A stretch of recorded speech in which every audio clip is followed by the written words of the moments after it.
Good evening friends. हमने morning के session में जो है वो चाइल्ड साइकोलॉजी के 14 क्वेश्चन जो है वो डिस्कस किए थे। अभी हम नेक्स्ट क्वेश्चन जो है वो डिस्कस करेंगे। चलिए स्टार्ट करते हैं क्वेश्चन नंबर 15 से। बुद्धि परीक्षण को हल करने की योग्यता बुद्धि है, यह किसने कहा? टॉमन, बोरिंग, रीड या वेचेसलर? ठीक है, तो ये कहा था बोरिंग ने। ये स्टेटमेंट है एक डायरेक्ट जो बोरिंग ने दी है। The capacity to do well in intelligence test is intelligence. Who said it? Boring. Next question number 16. व्यवहारिक बुद्धि को क्या कहा जाता है? The practical intelligence is called. Options हैं concrete intelligence, abstract intelligence, cognitive ability और social intelligence. तो practical intelligence को जो है वो concrete intelligence कहा जाता है। प्रैक्टिकल इंटेलिजेंस क्या होती है? ये एक एक्सपीरियंस बेस्ड जो है वो अकोमुलेशन ऑफ स्किल्स है and experience based accumulation of explicit knowledge है, जिससे कि हम अपनी डेली लाइफ की जो प्रॉब्लम्स हैं उनको सॉल्व करते हैं। तो ये कुछ जो है वो मूर्त बुद्धि के साथ मिलता है, मतलब काफी ज्यादा कंक्रीट इंटेलिजेंस के साथ जो है ये मैच करता है। इसीलिए प्रैक्टिकल इंटेलिजेंस को कंक्रीट इंटेलिजेंस भी कहा जाता है।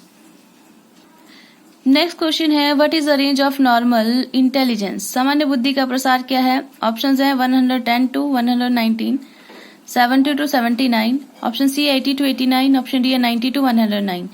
तो ये ऑब्वियस सबको पता है कि 90 to 109 जो है वो मतलब एक नॉर्मल रेंज है, नॉर्मल इंटेलिजेंस की रेंज है। नेक्स्ट क्वेश्चन है progressive matrices was developed by. Options हैं Williams, Raven, Bhatia and Alexander. तो हमें पता है, ये बहुत बार सुना ही होगा कि नाम से ऐसे ही बुलाते हैं, रेवन प्रोग्रेसिव मैट्रिसेस। तो ऑप्शन बी है।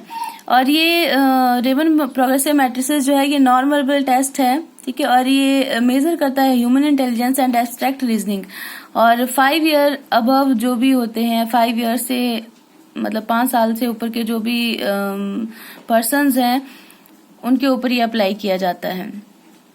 नेक्स्ट क्वेश्चन है बुद्धि का द्विकारक सिद्धांत प्रतिपादित किया गया था। The 2 factor theory of intelligence was propounded by Binet, Spearman, Thorndike या फिर गैरेट। तो जो 2 फैक्टर थ्योरी है वो किसने दी है? वो दी है स्पीयरमैन ने। बिनेट जो है वो 1 फैक्टर या यूनिफैक्टर थ्योरी दी है इंटेलिजेंस की।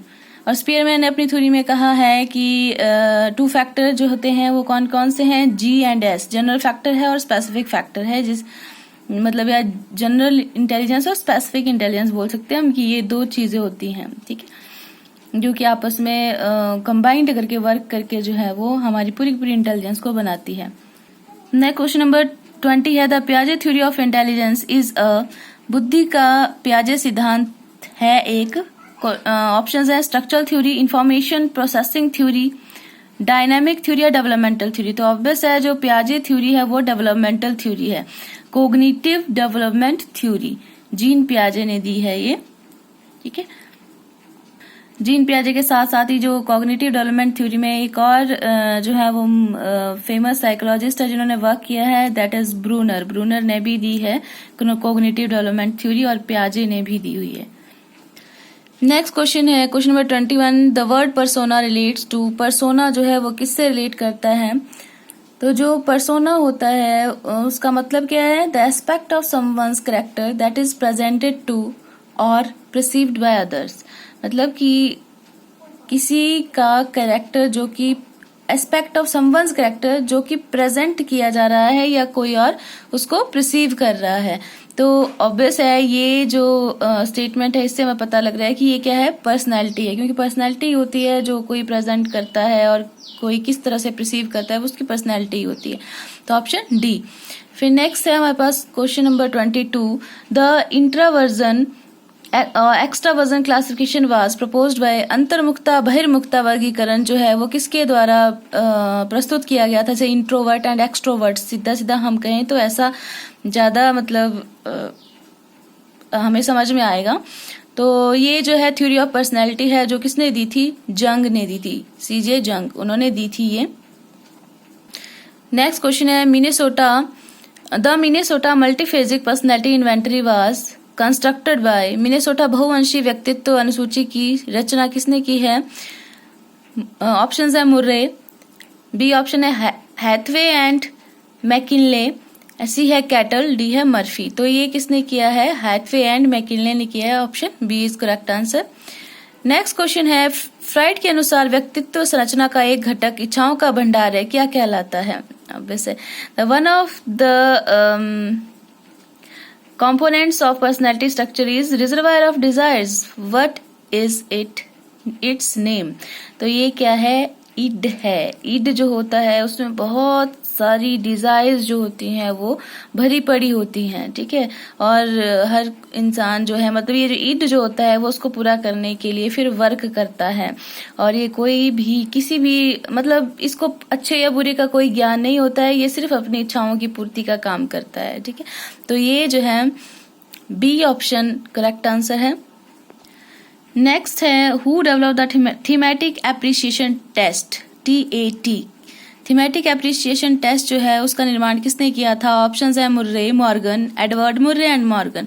तो वैसे हमने पढ़ा हुआ है मुर्रे एंड मॉर्गन, बट अगर मुर्रे अकेला जो है वो ऑप्शन में आता है तो मुर्रे जो है वो सिर्फ मुर्रे अकेला आता है, तो वो करेक्ट आंसर होगा, क्योंकि सबसे पहले मुर्रे ने जो है वो डेवलप किया था थीमेटिक एप्रिसिएशन टेस्ट, और लेटर बाद में 2-4 साल के बाद जो है उसको ज्वाइन किया था मॉर्गन ने, उसके साथ में वर्क किया था और उसको थोड़ा फिर मॉडिफाई करके मॉडिफाइड वर्जन उन्होंने निकाला था। तो जनरली हम जो थीमेटिक एप्रिसिएशन टेस्ट पढ़ते हैं तो हम बोलते हैं मुर्रे एंड मॉर्गन ने दिया हुआ है, ठीक है। तो अगर ऑप्शन में अकेला मुर्रे नहीं होगा, अगर यहाँ पे मान लो ए ऑप्शन नहीं होता तो बी सी डी में से कौन सा ऑप्शन जो है वो सही होना था? वो डी ऑप्शन सही होना था। अदरवाइज इसमें जो है आंसर जो है वो है मुर्रे।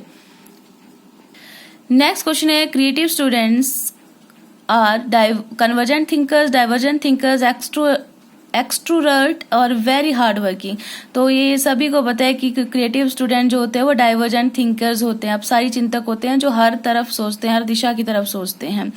नेक्स्ट क्वेश्चन है, condition reflex action is related to. जो कंडीशन रिफ्लेक्स एक्शन है वो किससे रिलेटेड था?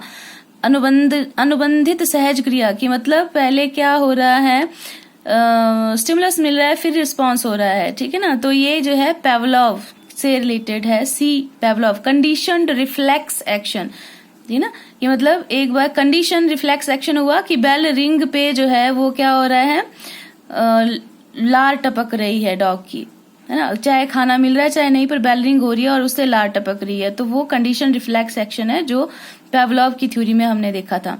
नेक्स्ट क्वेश्चन है, स्टेटमेंट है, ये किसने दी है? Adolescence is a period of great strain, storm and strife. Who said this? तो ये स्टैनले हॉल ने दिया था, स्टैनले हॉल ने ये कहा था। क्वेश्चन नंबर 29 है, who was the founder of psycho analytic theory of motivation. तो psycho analytical theory of motivation जो दी है वो सिगमंड फ्राइड ने दी है। Option C is correct answer. And last question is, in introspection method observation is done by. अंतर्दर्शन विधि में निरीक्षण किसके द्वारा किया जाता है? तो इंट्रोस्पेक्शन होता है सेल्फ की, अपने आप की जो है ऑब्जर्वेशन करना, अपने आप से क्वेश्चंस पूछना, ठीक है। तो ये ऑप्शन सी है, सेल्फ। तो दोस्तों ये थे हमारे मतलब जो भी 30 questions of psychology section of HP TET, ठीक है। तो आई होप कि आपको वीडियो पसंद आया होगा, तो please like share and subscribe करें। Thank you very much.